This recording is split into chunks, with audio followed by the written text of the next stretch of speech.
Doc, may kailangan pa ba akong isang... Just here. Thank you for doing this, Doc. I mean, Tito Ramir. You know, we've been waiting so long for the kidney transplant of Mrs. Magbanda. They just left, by the way. And, Wapa is doing well. She'll be okay. Hindi nire-reject ng katawan niya yung kidney. Sus, Ginoo. Si Francis Kaling nagbulig sa amon. Siya yung dahilan kung bakit nakapag-opera si nanay.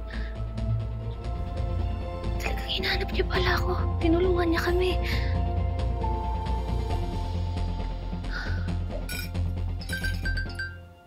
Uy, Papa.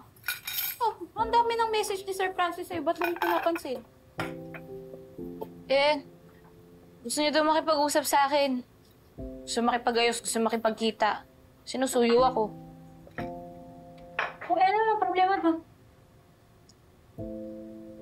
Inubusan na kasi ako ng dahilan para magalit sa kanya eh. Tapos narinig ko pa na siya pala yung gumawa ng paraan para makapagpa-kidney transplant si Naygwapa. Kung nagtanim ka ng galit at humihingi siya ng second chance, hindi ba ikaw yung mali doon?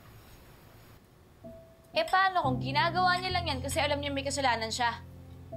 Na hindi niya pinaniwalaan yung mga sinabi ko. Alam mo, nagigilty lang yan eh. At para mawala yung guilt na nararamdaman niya, susuyuin niya ako. Di ba nga, trinato niya ako at pinagtabuyan niya ako para akong kriminal? Di lalo ngang dapat na mag-usap kayong dalawa.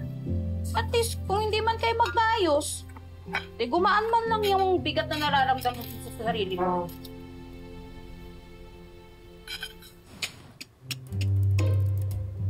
Isa lang masasabi ko sa'yo. Torfe ka. Period.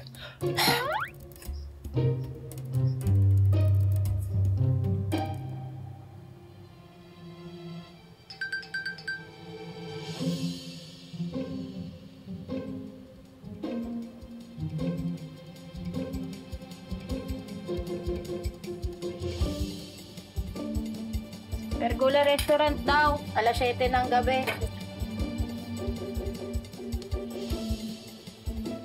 Anong plano mo ngayon?